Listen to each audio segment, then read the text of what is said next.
ദൈവത്തോട് അടുക്കുന്ന ഏത് മനുഷ്യനും ഏറ്റവും ശ്രദ്ധിക്കുന്ന വാക്കുകളിൽ ഒന്നാണ് ദുഷ്ടൻ അല്ലെങ്കിൽ ദുഷ്ടത. ആരാണ് ദുഷ്ടൻ? എന്താണ് ദുഷ്ടത? ദുഷ്ടന് വിപരീതമാണ് നീതിമാൻ. നീതിമാൻ ആര് എന്നുള്ള ചോദ്യത്തിന് സത്യവേദപുസ്തകം ഒരു ഉത്തരമാണ് പറയുന്നത്. നീതിമാൻ ഒരുവനേ ഉള്ളൂ. അത് സർവശക്തനായ ദൈവം മാത്രമാണ്.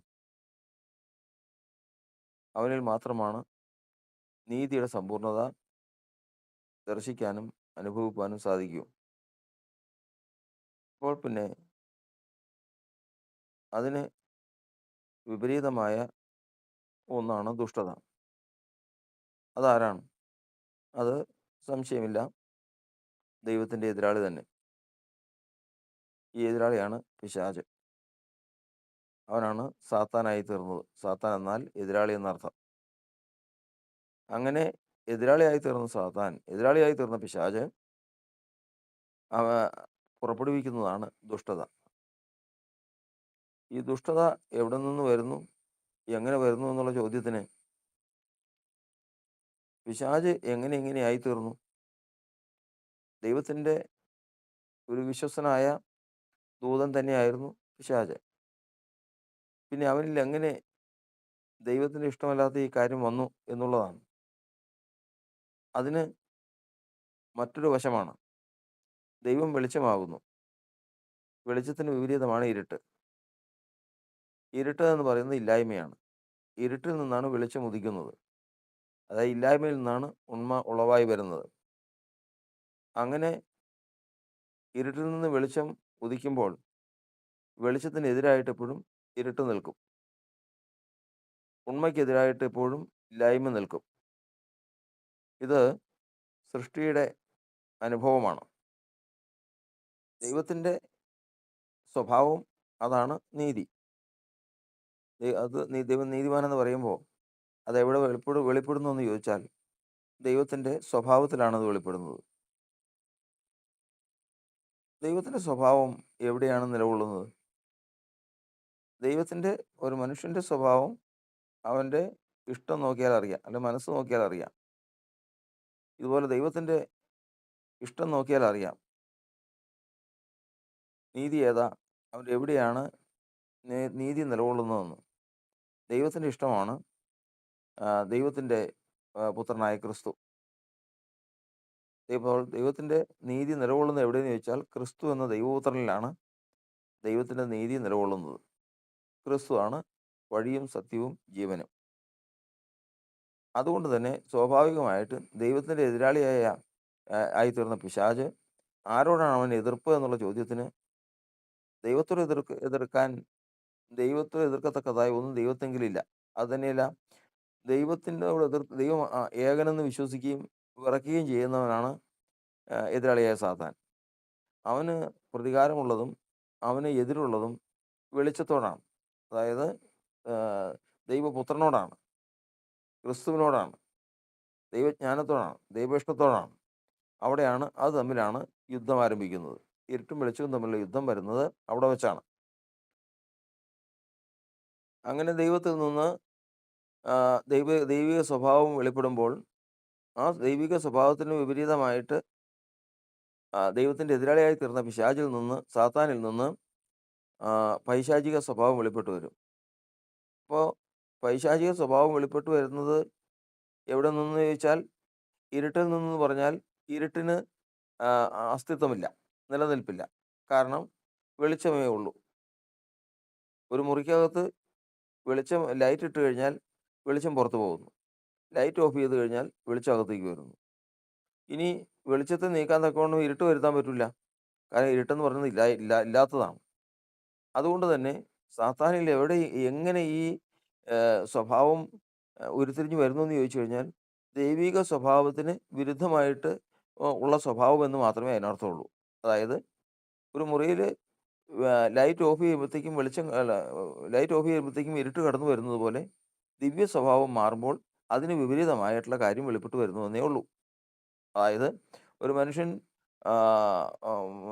ഒരു മനുഷ്യൻ പ്രവർത്തിക്കുന്ന പ്രവൃത്തി, ന്യായം പ്രവർത്തിച്ചുകൊണ്ടിരിക്കുന്ന ഒരു മനുഷ്യൻ അത് വിട്ട് അന്യായം പ്രവർത്തിക്കുമ്പോൾ ആ അന്യായം അന്യായം എവിടെ നിന്ന് വന്നു എന്ന് ചോദിക്കേണ്ട കാര്യമില്ല. ന്യായം മാറിയെടുത്ത് അന്യായമുണ്ട്. വെളിച്ചം മാറിയെടുത്ത് ഇരുട്ടുള്ളതുപോലെ തന്നെ ന്യായം മാറിയെടുത്ത് അന്യായമുണ്ട്. ദാവീദ് ദൈവത്തിന്റെ ഹൃദയപ്രകാരമുള്ള മനുഷ്യനാ. ദൈവത്തിന്റെ സ്വഭാവമുള്ള മനുഷ്യനാ. നീതിമാനാണ്. അവൻ ഒരു അനീതിയും ചെയ്യുന്നവനല്ല. എന്നാൽ ഒരിക്കൽ അവൻ അനീതി ചെയ്തു.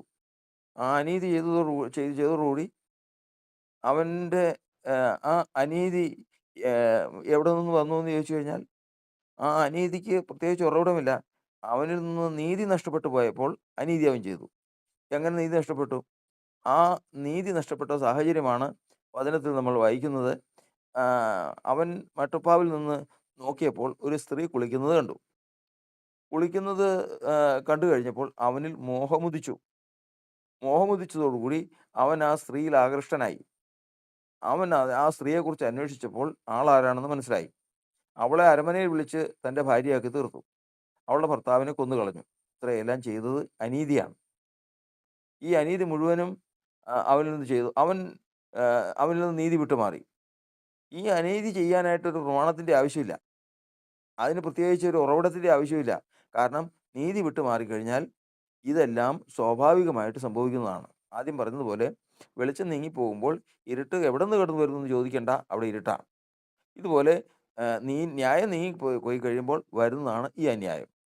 അപ്പോൾ പിശാച് എന്ന് പറയുന്ന വ്യക്തി ഏറ്റവും നീതിമാനായിരുന്നു. നമ്മൾ ഈ ദാവീദിന്റെ ചരിത്രം പോലെ പറഞ്ഞതുപോലെ തന്നെ ആ, പിശാച് എന്ന് പറയുന്ന സാത്താൻ അവൻ ദൈവത്തിന് മുമ്പാകെ നിഷ്കളങ്കനായിരുന്നു. അവൻ നീതിമാനായിരുന്നു. ദൈവത്തിന്റെ ഇഷ്ടം അതേപോലെ തന്നെ പ്രവർത്തിക്കുന്നവനായിരുന്നു. പിന്നെ എന്തിങ്ങനെ സംഭവിച്ചു? അവനിൽ നിന്ന് നമ്മൾ ഒരു ഭാഗത്ത് വായിക്കുന്നത് വ്യാപാരത്തിന്റെ പെരുപ്പത്താൽ അവന്റെ അന്തർഭാഗം നിഗളിച്ചു പോയി. സാഹസം കൊണ്ട് നിറഞ്ഞ് നിഗളിച്ചു പോയി എന്നാണ് അവിടെ വചനം എഴുതിയിരിക്കുന്നത്. എന്തായിരുന്നാലും അവനിൽ നിന്ന് വെളിച്ചം പുറപ്പെടുന്ന അവസ്ഥ ഇല്ലാതെയായി തീർന്നു. വെളിച്ചമില്ലാതെ ആയതോടുകൂടി ഇത് എവിടെ നിന്ന് വരുന്നു എന്ന് ചോദിക്കേണ്ട. വെളിച്ചം നീങ്ങി എന്ന് പറഞ്ഞാൽ ന്യായം നീങ്ങി, നീതി നീങ്ങി, സ്നേഹം നീങ്ങി, സമാധാനം നീങ്ങി, സന്തോഷം നീങ്ങി. ഇങ്ങനെ ഓരോന്ന് നീങ്ങി. സന്തോഷം നീങ്ങിയപ്പോൾ ഇനി അതിന് പകരം ദുഃഖം ഉണ്ടാക്കേണ്ട കാര്യമില്ല. സന്തോഷം നീങ്ങി അതിൻ്റെ അർത്ഥം ദുഃഖമായെന്നാ. ന്യായം നീങ്ങി അതിൻ്റെ അർത്ഥം അന്യായം വന്നെന്നാ. മറ്റൊരാളെ സ്നേഹിക്കുന്ന സ്വഭാവം അങ്ങോട്ട് മാറിക്കഴിഞ്ഞാൽ ദ്വേഷിക്കുന്ന സ്വഭാവം ഓട്ടോമാറ്റിക്കായിട്ട് വന്നു കഴിഞ്ഞു. ഇതാണ് വെളിച്ചവും ഇരുട്ടും, ദൈവവും സാത്താനും, ക്രിസ്തുവും ബെലിയാലും, അതുപോലെ തന്നെ വെളിച്ചത്തിൻ്റെ പ്രവൃത്തികളും ഇരുട്ടിൻ്റെ പ്രവൃത്തികളും തമ്മിലുള്ള ബന്ധം അതാണ്. അപ്പോൾ ഇരുട്ടിൻ്റെ പ്രവൃത്തികൾക്ക് പ്രത്യേകിച്ചൊരു പ്രമാണമോ ഒരു നിലനിൽപ്പോ അതിൻ്റെ ഉറവിടമോ ആവശ്യമില്ല. പിന്നെയോ ഉറവിടം ആവശ്യമുള്ളത് സത്യത്തിൻ്റെയും നീതിയുടെയും സമാധാനത്തിൻ്റെയും ദൈവം വെച്ചിരിക്കുന്ന പ്രമാണങ്ങൾക്കാണ് ഉറവിടം വേണ്ടത്. അത് ദൈവത്തിൽ നിന്നാണ്, അത് വെളിച്ചത്തിൽ നിന്നാണ്, അത് ഉണ്മയാണ്. അത് പ്രവർത്തിക്കുന്ന കാലത്തോളം, അത് നിലനിൽക്കുന്ന കാലത്തോളം അതിനകത്ത് ഇരുട്ടില്ല, അനീതിയില്ല, വഞ്ചനയില്ല, ദോഷകരമായിട്ടുള്ള ഒന്നുമില്ല. അത് തന്നെ മാറി നിന്നുകൊള്ളും. ഇത് പ്രകാശിച്ചാൽ മതി. നീതി പ്രകാശിച്ചു കഴിഞ്ഞാൽ ഇരുട്ടിൻ്റെ പ്രവൃത്തികൾ നീങ്ങിപ്പോകും. ഇരുട്ടിൻ്റെ പ്രവൃത്തികൾ എവിടെ നിന്ന് വരേണ്ട കാര്യമില്ല. നീതിയുടെ പ്രവൃത്തി ഇല്ലാതായാൽ മതി, ഓട്ടോമാറ്റിക്കായിട്ട് അതങ്ങ് വന്നുകൊണ്ടിരിക്കും. ദാവീദിന് സംഭവിച്ചത് അതാണ്. ദാവീദിന് ഇതെവിടെ നിന്ന് പഠിച്ചു? ദാവീദ് എവിടെ നിന്ന് ഇത് പഠിച്ചു? ഇതൊന്നും പഠിക്കേണ്ട കാര്യമില്ല. അവൻ നീതിമാനായിരുന്ന ആ നീതി വിട്ട് മാറി, ആ നീതി അവനിൽ നിന്ന് വിട്ട് മാറിക്കഴിയുമ്പോൾ അവനിൽ നിന്ന് സ്വാഭാവികമായിട്ട് വരുന്നതാണ്. ഈ നീതി അവനിൽ നിന്ന് വിട്ട് മാറണമെങ്കിൽ എന്ത് വേണം? അവിടെയാണ് കർത്താവിൻ്റെ വചനം നമ്മോട് സൂചിപ്പിക്കുന്നത് അല്ലെങ്കിൽ നിർബന്ധിക്കുന്നത്. ഒരിക്കലും നീതി നിങ്ങളിൽ നിന്ന് വിട്ടുമാറുന്ന സ്വഭാവങ്ങൾ നിങ്ങളിൽ ഉണ്ടാകരുത്. അതിലൊന്നാണ് മോഹം. ഏതെങ്കിലും തരത്തിൽ നിങ്ങളിൽ മോഹം വന്നാൽ അപ്പോൾ തന്നെ നീതി വിട്ടുമാറും. മോഹം എന്ന് പറയുന്നത് ദൈവം കൊണ്ടുവരുന്നതല്ല, ശത്രുവായ സാത്താൻ കൊണ്ടുവരുന്നതാണ്. മോഹം നീതി വിട്ടുമാറി പിന്നെ വരുന്ന ഇരുട്ടിൻ്റെ പ്രവൃത്തിയാണ്. ഇരുട്ടിൻ്റെ പ്രവൃത്തി പാപമാണ്. അതുകൊണ്ടാണ് മോഹം മുഴുത്തിട്ട് പാപത്തെ പെറുന്നു എന്ന് പറയുന്നത്. പാപം വർദ്ധിച്ചിട്ട് മരണത്തിൽ അവസാനിക്കും. അതുകൊണ്ട് കർത്താവിൻ്റെ വചനത്തിൽ നമ്മൾ പഠിക്കുന്നത്, നമ്മൾ ഗ്രഹിക്കുന്നത്, ഇരുട്ട് എൻ്റെ ഉടയവൻ ആര് എന്ന് ചോദിച്ചാൽ ഇരുട്ടിനങ്ങ് പ്രത്യേകിച്ച് ഉടമസ്ഥൻ്റെ കാര്യമൊന്നുമില്ല. വെളിച്ചമുള്ളിടത്തോളം ഇരുട്ടുമുണ്ട്. എവിടെയെന്ന് ചോദിച്ചു കഴിഞ്ഞാൽ വെളിച്ചമില്ലാത്തിടത്ത് ഇരുട്ടുണ്ട്. വെളിച്ചമില്ലാതെ ഇരുട്ടുണ്ട്. ഇരുട്ട് എങ്ങനെ നീക്കിക്കളയാന്ന് ചോദിച്ചാൽ വെളിച്ചം പ്രകാശിച്ചാൽ മതി. അപ്പോ ഇരുട്ടിന് സ്ഥലത്ത് ഇരുട്ട് വരുത്താൻ നമുക്ക് സാധിക്കുമോ എന്ന് ചോദിച്ചു കഴിഞ്ഞാൽ വെളിച്ചം മാറിയിട്ടല്ലാതെ ഇരുട്ട് വരുത്താൻ സാധിക്കില്ല. കാരണം വെളിച്ചത്തിൻ്റെ അഭാവത്തെയാണ് ഇരുട്ടെന്ന് പറയുന്നത്. അതുപോലെ തന്നെ നീതിയുടെ പ്രവൃത്തി ഇല്ലായ്മയാണ് അനീതിയുടെ പ്രവൃത്തി. ന്യായമില്ലാത്തതിനെയാണ് അന്യായം. സന്തോഷമില്ലാത്തതിനെയാണ് ദുഃഖം. ഇങ്ങനെ ഇങ്ങനെ ഇതുപോലെ ഇരുട്ടും വെളിച്ചവും തമ്മിൽ ബന്ധപ്പെട്ടിരിക്കുന്ന പോലെ ബന്ധപ്പെട്ടിരിക്കുകയാണ്. അതുകൊണ്ട് കർത്താവ് പറഞ്ഞു, നിങ്ങളിലുള്ള വെളിച്ചം ഇരുളായി പോകാതിരിപ്പാൻ ശ്രദ്ധിച്ചുകൊൾവീൻ. കാരണം നിങ്ങളിലുള്ള നിങ്ങളുടെ വെളിച്ചം ഇരുട്ടായി പോയാൽ ആ ഇരുട്ട് എത്ര വലുതായിരിക്കും എന്ന് ചിന്തിച്ചോളണം. കാരണം മുൻപ് ഈ നമ്മുടെ നാടുകളിലൊക്കെ മെഴുകുതിരിയുടെ വെളിച്ചത്തിലും ചെറിയ മണ്ണെണ്ണയുടെ വിളക്കിൻ്റെ വെളിച്ചത്തിലും ജീവിച്ചിരുന്നവരാ. ഇവിടെ ഇലക്ട്രിസിറ്റിയും അങ്ങനെയുള്ള വെളിച്ചങ്ങൾ ഇന്ന് കാണുന്ന ഈ വലിയ വലിയ പ്രകാശങ്ങളൊന്നും ഉണ്ടായിരുന്നില്ല. അന്നത്തെ കാലത്ത് അത് ചില സമയത്ത് കാറ്റ് ഊതി അങ്ങ് കെട്ടുപോയി കഴിഞ്ഞാൽ, അല്ലെങ്കിൽ മെഴുക് തീർന്ന് അങ്ങ് കെട്ടുപോയി കഴിഞ്ഞാൽ അവര് ആഹ്, പിന്നെ വെളിച്ചമില്ലാതെ വല്ലാതെ വിഷമിക്കും. ഏതെങ്കിലും തരത്തിൽ അവിടെ നിന്ന് സാധിക്കുമോ, എന്തെങ്കിലും ഇല്ലെങ്കിൽ തീ കൂട്ടി കത്തിച്ചെങ്കിലും അതിൽ വെളിച്ചം കാണാനായിട്ട് അവർ ശ്രമിക്കും. എന്നാൽ ഇന്ന് ഈ ഇത്രയും വെളിച്ചത്തില് നമ്മള് വലിയ മാളുകളിലും ടൗണിലും ഒക്കെ പോയി കഴിഞ്ഞാൽ അറിയാം. ആ പ്രകാശിച്ചുകൊണ്ടിരിക്കുന്ന രാത്രി 9 മണി 10 മണിയൊക്കെ ഉള്ള സമയത്ത് ഒരു ഇത്രയും വലിയ പട്ടണങ്ങളില് അരികോ മൂലയോ ഇരുട്ടില്ലാതെ വണ്ണം പ്രകാശിച്ചു നിൽക്കുന്ന ഒറ്റ പ്രകാശം പോലെ ബൾബ് പ്രകാശിച്ചു നിൽക്കുന്ന പോലെ പട്ടണം മുഴുവൻ പ്രകാശിച്ചു നിൽക്കുമ്പോൾ കറണ്ടങ്ങ് പോയി. കറണ്ടങ്ങ് പോയി കഴിഞ്ഞാൽ പിന്നെ അവസ്ഥ എന്താ? അതുകൊണ്ടാണ് ആദ്യം മണ്ണവിളക്കിലും മെഴുകുതിരിയിലും ജീവിച്ചിരുന്ന മനുഷ്യന്റെ കാലത്തെക്കുറിച്ച് പറഞ്ഞത് അതാണ്. അന്ന് ആ വെളിച്ചം അങ്ങ് പോയി കഴിഞ്ഞാൽ അതിന് പരിധിയുണ്ട്. ഇന്നത്തെ വെളിച്ചം അങ്ങനെയല്ല. ഇന്നത്തെ വെളിച്ചം പോയി കഴിഞ്ഞാൽ പിന്നെ മനുഷ്യന് നിലനിൽക്കാൻ പറ്റൂല. അത്രമാത്രം ആ ഇരുട്ട് അത്ര വലുതായിരിക്കും. ഇതുപോലെയാണ് ദൈവത്തിന്റെ മക്കളെക്കുറിച്ച് കർത്താവ് പറഞ്ഞിരിക്കുന്നത്. ഈ ലോകത്തിലുള്ള മനുഷ്യരെ പോലെയല്ല നിങ്ങള്. നിങ്ങളിൽ കർത്താവ് ഒരു വെളിച്ചം തന്നിട്ടുണ്ട്. ആ വെളിച്ചം നഷ്ടപ്പെട്ടു പോയി കഴിഞ്ഞാൽ ആ ഇരുട്ട് അത്ര വലുതായിരിക്കും. അതിന്റെ മറ്റൊരു വശവും കൂടിയുണ്ട്. ആ ഈ വെളിച്ചത്തിൻ്റെതായ പ്രവൃത്തികളുണ്ട്, ഇരുട്ടിൻ്റെതായ പ്രവൃത്തികളുമുണ്ട്. നിങ്ങളിലുള്ള സൽപ്രവൃത്തി അങ്ങ് നിന്നുപോയി കഴിഞ്ഞാൽ നിങ്ങളിലുള്ള ദുഷ്പ്രവൃത്തി എത്ര വലുതായിരിക്കും? ജാതികളിലില്ലാത്ത ദുഷ്പ്രവൃത്തി ദൈവത്തിന്റെ മക്കളിൽ വരുന്നത് അതുകൊണ്ടാ. അതുകൊണ്ടാണ് എന്ത് ദൈവത്തിന്റെ വചനത്തിൽ നമ്മൾ പഠിക്കുന്നുണ്ട്. എന്ത് ലോകത്തിൽ എവിടെയെങ്കിലും മാനവരാശിയുടെ ചരിത്രത്തില് ജാതികളുടെ ഇടയിൽ, ദുഷ്ടന്മാരുടെ ഇടയിൽ പോലും സ്വന്തം കുഞ്ഞുങ്ങളെ ആരെങ്കിലും കൊന്ന് തിന്നോ? ഈ ദൈവത്തിന്റെ സഭയില് വിശ്വാസികളുടെ ഇടയിൽ ചെയ്തിട്ടുണ്ട്. വിശ്വാസികളുടെ ഇടയിൽ ചെയ്തിട്ടുണ്ട്. കരുണയുള്ള സ്ത്രീകൾ സ്വന്തം കയ്യാൽ മക്കളെ പാകം ചെയ്ത് കഴിച്ചെന്നാ വചനം. ഇസ്രായേലിന് പ്രമാണം കൊടുക്കുമ്പോൾ പറഞ്ഞു, നിങ്ങൾ ഈ ഭക്ഷണം പാകം ചെയ്യുമ്പോഴത്തേക്കും ആട്ടിൻകുട്ടികളെ കൊന്ന് അതിന്റെ ഭക്ഷണം ഉണ്ടാക്കും. അപ്പൊ രുചി കൂടാൻ വേണ്ടിയിട്ട് ചിലരെന്ത് ചെയ്യുമെന്നറിയാമോ? ഒരാടിന്റെ കുഞ്ഞിനെ കൊന്ന് അതിന്റെ തൊലി പൊളിച്ച് അതിന്റെ മാംസമൊക്കെ എടുത്ത് ഭക്ഷണം ഉണ്ടാക്കി കഴിഞ്ഞാൽ തള്ളയുടെ പാലൊഴിച്ച് കൊടുത്തു കഴിഞ്ഞാൽ നല്ല ടേസ്റ്റാന്നാണ്. എന്തോരു ദുഷ്ടതയാന്ന്. അങ്ങനെ ചെയ്യരുതെന്ന് കർത്താവ് പ്രമാണം കൊടുക്കണമെങ്കിൽ ഇവര് എന്തുമാത്രം തെറ്റിയാൽ തെറ്റുന്നു. അതുകൊണ്ടാണ് യഹൂദൻ ദുഷ്ടനായാൽ ആ ദുഷ്ടതയെ നമുക്ക് സഹിക്കാൻ പറ്റൂല.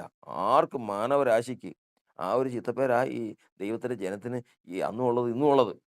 അത് യഹൂദന്മാരുടെ ഇടയിലായാലും ഇസ്രായേല്യരുടെ ആകുന്നതിലും ദൈവസഭയിലാകുന്നതിലും ഇന്നും സംഭവിച്ചുകൊണ്ടിരിക്കുന്നത്. പരിശുദ്ധാത്മാവ് വ്യാപരിച്ചുകൊണ്ട് നീതിയുടെ ഫലം നിറഞ്ഞവരായി നിൽക്കുന്ന ഒരവസ്ഥയിൽ നിന്ന് ആ മനുഷ്യൻ താഴ്ത്തു പോയി കഴിഞ്ഞാൽ പിന്നെ ആ മനുഷ്യന്റെ വായിൽ നിന്ന് വരുന്നത് എന്തായിരിക്കും? ആ മനുഷ്യന്റെ ജീവിതത്തിൽ പുറപ്പെട്ടു വരുന്നത് എന്തായിരിക്കും? അത്രമാത്രം ഭീകരമായിരിക്കും. അതുകൊണ്ട് ദൈവത്തിന്റെ എതിരാളിയായ സാത്താൻ എന്ന് പറയുന്ന ആ വ്യക്തിയെ നമ്മൾ കുറ്റം പറയേണ്ട കാര്യമില്ല. വേണ്ട.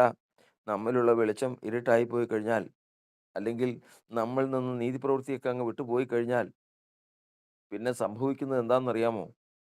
നമ്മളിലുള്ള വെളിച്ചം ഇരുട്ടായി പോയി കഴിഞ്ഞാൽ, പിന്നെ ഇന്നുവരെയും സംഭവിക്കാത്തതും കേട്ടിട്ടില്ലാത്തതുമായ കാര്യങ്ങളായിരിക്കും പിന്നെ നമ്മിൽ നിന്ന് പുറപ്പെട്ടു വരുന്നത്. അത്ര ദുഷ്ടതയായിരിക്കും. ഇത്രയും ദുഷ്ടത വന്നു കഴിഞ്ഞാൽ പ്രമാണമനുസരിച്ച് അവരുടെ മേൽ വരുന്ന ന്യായവിധി അത്ര വലുതായിരിക്കും. എങ്ങനെ? അതുകൊണ്ടാണ് ദാനിയേൽ പറയുന്നത്, യെരൂശലേമിൽ സംഭവിച്ചതുപോലെ ആകാശത്തിന് കീഴെങ്ങും സംഭവിച്ചിട്ടില്ലല്ലോ ദൈവമേ. ന്യായവിധി വേറെ എവിടെയെങ്കിലും കേട്ടിട്ടുണ്ടോ? വേറെ എവിടെയെങ്കിലും ദൈവജനത്തോട് ഇസ്രായേൽ ഹിറ്റ്ലർ ചെയ്തത് നമ്മൾ കേട്ടിട്ടുണ്ടല്ലോ.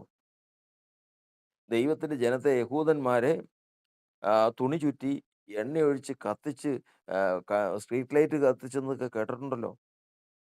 യഹൂദ സ്ത്രീകളുടെ കയ്യിലെ അസ്ഥിയെടുത്ത് ടേബിൾ ലാമ്പ് ഉണ്ടാക്കിയ ടേബിൾ ലാമ്പിന്റെ വില അത് കേട്ടിട്ടുണ്ടല്ലോ.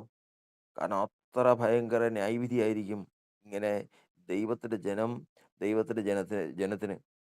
കാരണം അവരുടെ പ്രവൃത്തി എന്ന് പറയുന്നത് അത്ര ദുഷ്ടതയായിരിക്കും. അതെന്തുകൊണ്ട് എന്ന് ചോദിച്ചു കഴിഞ്ഞാൽ അവരിൽ അത്രയും വെളിച്ചമുണ്ടായിരുന്നതാ. ആ വെളിച്ചം അങ്ങ് മാറിയതോടുകൂടി അത്ര കഠിനമായ ഇരുട്ടിന്റെ പ്രവൃത്തികളും അതിനെ തുടർന്നുള്ള ന്യായവിധികളുമാണ് ഇന്ന് ലോകത്തിൽ നാം കേൾക്കുന്ന ദൈവജനത്തിന്റെ കഷ്ടവും അല്ലെങ്കിൽ യഹൂദന്റെ ന്യായവിധിയും.